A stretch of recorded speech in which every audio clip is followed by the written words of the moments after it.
My name is Vikas Sharma, I am practising company secretary. Friends, recently काफ़ी सारे questions raise हुए हैं एजीएम को लेके। एनुअल जनरल मीटिंग जो जिसकी लास्ट डेट जो है दैट इज 30 सितंबर 2022, उस एजीएम को अगर डेट एक्सटेंड करवानी किसी भी कंपनी को, वो किस तरह से डेट एक्सटेंशन करवा सकते हैं। एंड अगर ये भी काफ़ी क्वेश्चन आ रहे कि सर एजीएम की डेट एक्सटेंड होगी या नहीं होगी, तो यहाँ जनरली अभी तक एमसी की तरफ से कोई नोटिफिकेशन नहीं आया है कि एजीएम की जो डेट है 30 सितंबर 2022 वो एक्सटेंड होगी। तो हम ये मान के चलते हैं the due date for the AGM is 30 सितंबर 2022। हाँ फ्रेंड्स, अगर आपकी फर्स्ट फाइनेंशियल ईयर है, अगर किसी भी कंपनी का फर्स्ट फाइनेंशियल ईयर है, तो उसकी जो एजीएम की डेट है दैट इज 30 दिसंबर। मीन्स आप 3 महीने के एक्सटेंशन आपको मिलता है first in case of first financial year. Means आप फाइनेंशियल ईयर एंड होने के 9 मंथ्स के अंदर अंदर आप एजीएम कर सकते हो। तो यहाँ आपको जनरल रिलैक्सेशन है for the first financial year only. तो यहाँ पे एजीएम एक्सटेंशन के लिए एक छोटा सा राइटअप है, राइटअप आपको मैं एक्सप्लेन करता हूँ। Companies act 2013 provisions on AGM extension. Section 96 of the companies act covers the provision relating to the annual general meeting.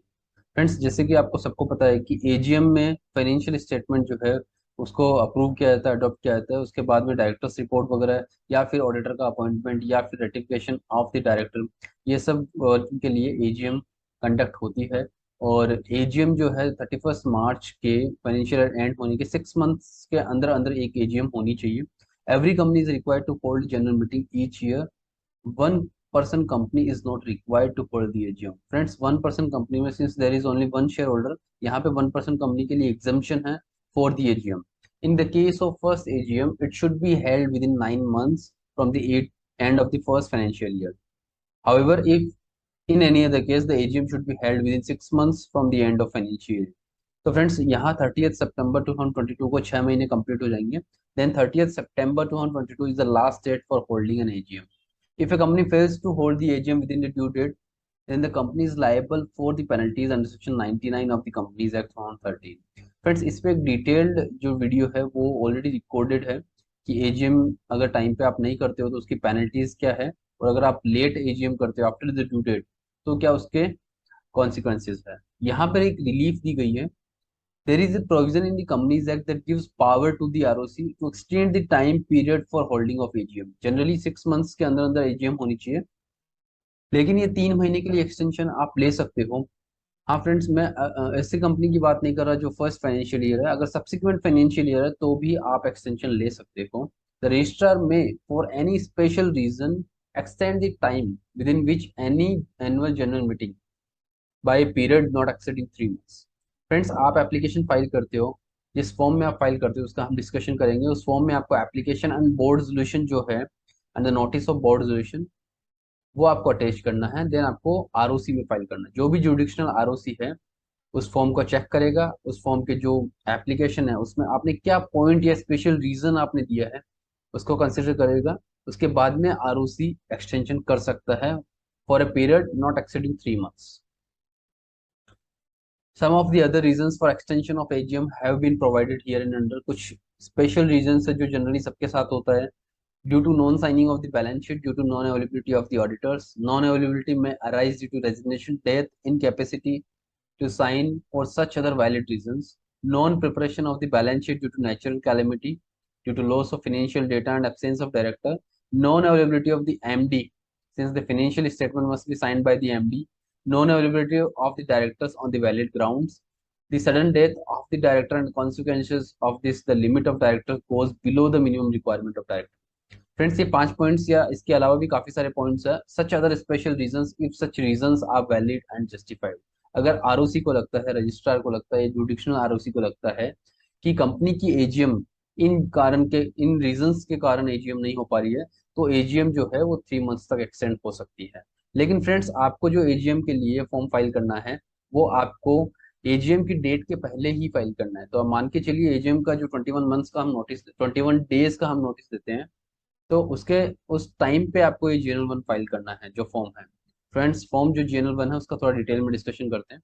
As per section 96(1), if the company wants to get extension for holding the AGM after due date, such company have to follow the below mentioned process. Chairman director of the company shall call for a meeting of the board of director for which a notice must be sent at least 7 days before the holding of the meeting. Board of Directors shall pass a BR for filing an application with the ROC for extension of AGM and authorization of any such director to sign such application. तो friends यहाँ पे जो first step में आपको board meeting करनी है, उस board meeting का आपको 7 डेज का नोटिस देना है और वहाँ एक बोर्ड रेजोल्यूशन जो है वो डायरेक्टर्स पास करेंगे for filing of the application with ROC. Second step is preparation of the application. यहाँ पे आपको ड्राफ्ट एप्लीकेशन जो है प्रिपेयर करना है. That is an attachment for the form GNL1. The company shall prepare an application for approval of ROC for the extension of AGM. Below mentioned points need to be covered in the application. Reasons for the non-possibility of the holding within the due date and signed copy of MOA and AOA of the company. तो यहाँ पे जो AGM की date है, उस AGM की date पे अगर AGM आपकी नहीं होती है तो उसका जो रीजन है, मेन रीजन है, स्पेशल रीजन है, वो आपको उस एप्लीकेशन में कवर करना है और वो मेजरली आपको एक्सप्लेन करना है to the ROC and sign copy of the MOA and AOA of the company. Third and major step is filing an application to the registrar of companies. Jurisdictional ROC में जाता है in form number GNL का. तो यहाँ पे special reasons है वो आपको not to be holding of AGM along with the necessary information documents आपको GNL1 में फाइल करना है. Attach the CTC of the board resolution in E form GNL1.